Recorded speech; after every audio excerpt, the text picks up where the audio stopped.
we have the two objectives. This is what the game's all about. It's not a game of two equal navies just trying to kill each other to the last boat, but instead there's an objective to the game. The first objective is the depot. Now, depot is made of 4 little model buildings. I've actually stuck some Peter Pig buildings on little bases. And it's 5 hexes from the attacker edge. So 1, 2, 3, 4, 5. They all occupy a single hex. There we go. They occupy a single hex because they get blown to pieces building by building. There is some slight variation to it. The player rolls a dice, and if he rolls a dice on this one, if he gets a 5 or 6, he must move it by 2 hexes, a 3 or 4 by 1 hex, and 1 or 2 no change. Well, that's a good score. Now, I think he'll probably want to move it the 2 hexes away from the attacker. 1, 2.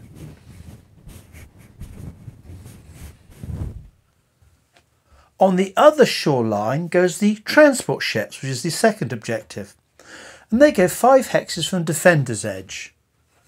So we've got 1, 2, 3, 4, 5. And they'll park up in the water. There they go. The same as for the building objectives, there's a randomizer to modify its position. A 5 moves 2 again. Well, I think any wise defender, we're going to move them 2 away. There we go. I'll put them all docked up. Ships can still move through here. So here's the initial game laid out. When playing Hammerin Iron, each player needs a fleet of 6 ships. Of course, people can write their own scenarios and fight historical scenarios, but this lets players have a lot of choice and some enjoyment and a good equal chance of winning. Now, the reason it's 6 is so that if players choose really powerful ships, they'll have to balance that with a much weaker ship. That stops players just saying, oh, I'll just have the Bismarck and the Tirpitz, you can have a tugboat. Now, here's a typical fleet or squadron of 6 ships. There's the Black Hawk, big side paddler, not very well armed or armoured, but a big side paddler, that's a big one there. I've written things on the bottom as well, so it's worth 900 points. Next one is the Signal, not very powerful, typical stern wheel paddler. Next one is Miami. Miami, what do we got here? The points, got 26 hit points. I didn't say the cost. Oh, 896, almost 1,000 points. Next ship's Passaic. Union have monitors, Confederates don't. These are ships, armoured ships with turrets. Passaic, that's looking quite impressive. I mean, many points that is over 1,000 points. Next one's a typical little gunboat, Daisy. It's not worth very many points. There it is. And the 6th ship is the Cairo, which is capital of Egypt, is named after Cairo. And it's a Mound City Ironclad. Now, this is a typical fleet. Let me bring a bit closer to the camera there. The idea is, as said previously, that it balances out. For every very powerful ship, like Passaic, you're probably going to have a weaker ship there. Makes the navies more interesting. We don't want people having just a couple of super powerful ships or many, like 15 or so tiny little wooden ones. So, there they are. Here's an alternate fleet, a Confederate one.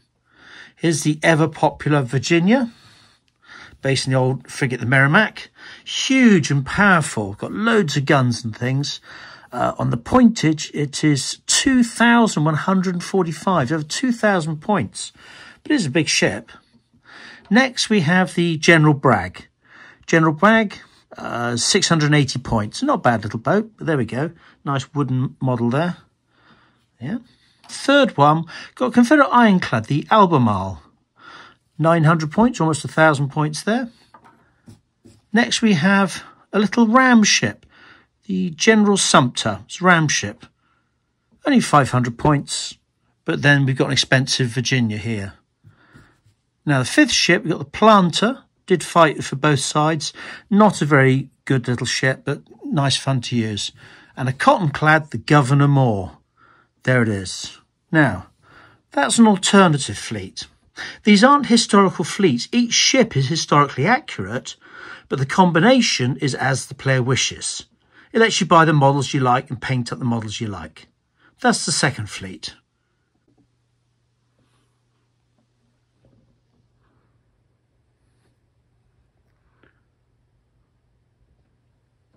Right, back to the full game. Now, each player has 6 ships. There's the 6, no problem at all. We've got a Union force or a Union Navy and a Confederate Navy on the right. Now, in the usual game, let's say tonight that the Confederates are attacking. So Confederates are attacking, they're near the attacker edge, defenders are the Union, no problem at all. Now, first of all, the Union must lose a ship from the Navy because they're defending, because they've got a fort and things like that. They've got ships 1, 2, 3, 4, 5, 6. Let's call it 1, 2, 3, 4, 5, 6. They roll a dice and see which one they lose. They're going to lose ship number 6. They could re-roll. That's this little ship here. They're doing quite well. If they lost one of their better ships, they might re-roll 6. Number 6 takes no further part in the game. The defender only has 5 ships. The attacker, one of his ships is late. 1, 2, 3, 4, 5, 6. Number 2.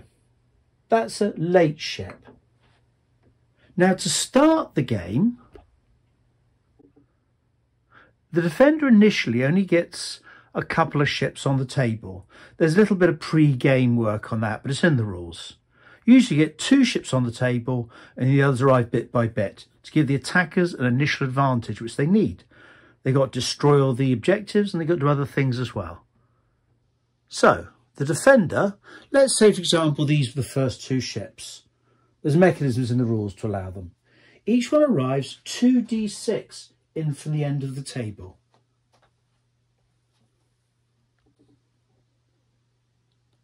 For the first ship, Black Hawk, can roll 2d6. They rolled 9. Must be 9 from the ends of the table, from defender's end. 1, 2, 3, 4, 5, 6, 7, 8. This is 9. Be anywhere across. I think put the Black Hawk centrally, like that, so it can be ready for the attackers. The other ship was going to be the Signal, little stern paddler. That's for a 9 as well. Well, that's a coincidence. But this time, that 9, and put it right across there to save it from engaging anything too soon. Now, these other 3 ships are in reserve, and they'll arrive bit by bit as the game progresses. So I'll move them off. Those 3 ships are going to be here later. The Confederates, or the attackers in this case, often the Confederates are defenders. That was most common in the war. Confederates be defending, or they'd be coming down river to try and do a sneaky attack on somebody, then scuttle away, because Union often had more ships. Anyway, the Confederates will start from this end in full hexagons. In full hexagons. That's basically the game ready to go. That's the last of the video showing the whole game.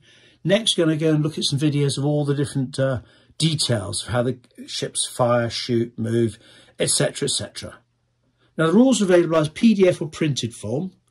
I think the printed form's a bit low until there's another reprint. But they're very easy. And the Peter Pig website has all the play sheets for free, the order cards for free, the battle sheets for free, etc, etc.